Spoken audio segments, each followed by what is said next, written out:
Hi dear student, welcome to maths educator Ashish sir. हम standard 10th के science के chapter number 3 metal and non metal chapter के most important question solve करने के लिए जा रहे हैं। तो हमारे पास क्वेश्चन है, a jeweller made jewellery ornaments of 22 karat gold and charged his customer for the rate of 24 karat gold. His business is developed due to this act, और इस एक्ट की वजह से उसका बिजनेस और डेवलप हो रहा है। Why cannot we make ornaments of 24 karat gold? हम लोग क्यों 24 कैरेट गोल्ड के ऑर्नामेंट नहीं बनाते? क्वेश्चन ऐसा है। Name the two metal that can be added to make jewellery. कौन सी दो मेटल है जिसको ऐड किया जा सकता है ज्वेलरी बनाने के लिए? And what value of the jeweller if reflected in this act, और उसको what value of the jeweller is reflected in this act, इस एक्ट के अकॉर्डिंग वो क्या कैसे पैसे कमाता है। तो यहाँ पे इस क्वेश्चन का सॉल्यूशन स्टार्ट करें उससे पहले यदि अभी तक आप लोगों ने हमारे चैनल को सब्सक्राइब नहीं किया तो चैनल को सब्सक्राइब कर लीजिए, वीडियो को लाइक कीजिए और मैक्सिमम फ्रेंड के साथ शेयर करना भूलिए। तो why can not we make ornaments of 24 carat gold? इसका आंसर यहाँ पे रहा कि 24 कैरेट गोल्ड इज सॉफ्ट। क्या है? Soft and pure, and it can not B molded in the shape and design given to it while making the jewelry with strength. Okay, जब आप उसको ज्वेलरी बना रहे हो तो उसको जितनी आपको स्ट्रेंथ की रिक्वायर्ड है उतनी स्ट्रेंथ आप दे सकते नहीं हो। Hence it is not advisable to make ornaments of 24 carat.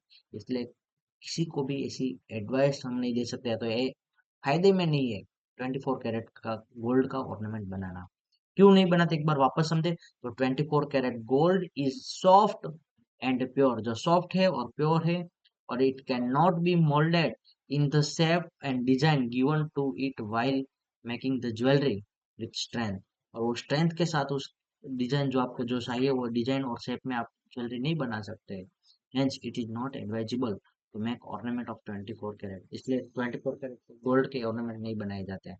Second है, copper and silver can be added to gold to make strong. कि कॉपर और सिल्वर को हम ऐड करेंगे जिसकी वजह से क्या किया जाता है, गोल्ड है उसको स्ट्रॉन्ग बनाया जा सकता है। और थर्ड है, jewellers has shown the value of dishonesty. तो ज्वेलर है, फिर वो अपनी डिसऑनेस्टी दिखा रहा है, अनफेथफुलनेस दिखा रहा है, and greediness toward his customer. अपने कस्टमर की ओर क्या है, डिसऑनेस्टी, अनफेथफुलनेस और ग्रीडीनेस दिखा रहा है। और यदि आपके पास 24 कैरेट गोल्ड के प्राइस ले रहा है तो, क्योंकि 24 कैरेट के गोल्ड की प्राइस मिलती है, यदि 22 कैरेट की गोल्ड है तो उसको आप 22 कैरेट के अकॉर्डिंग ही प्राइस देना होता है। बट यदि वो आपके 24 कैरेट के अकॉर्डिंग आपके पास से प्राइस ले रहा है तो क्या है, वो डिसऑनेस्टी या तो अनफेथफुलनेस दिखा रहा है या तो ग्रीडीनेस दिखा रहा। वापस समझे, ओके।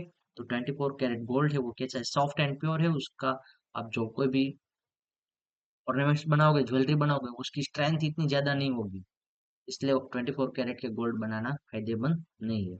और उसके लिए क्या, तो दो मेटल जो ऐड की जाती है वो कौन सी है, कॉपर और सिल्वर को ऐड किया जाता है। और जो इसी की वजह से यदि वो आपके पास 22 कैरेट के गोल्ड बनाए और उसने प्राइस 24 कैरेट के ले रहा है तो क्या दिखा रहा है, डिसऑनेस्टी या तो अनफेथफुलनेस दिखा रहा है, तो ग्रीडीनेस टुवर्ड इस कस्टमर दिखा रहा। आई होप कि आप लोगों को समझ में आया होगा। Thank you student watching for my videos. Have a nice day.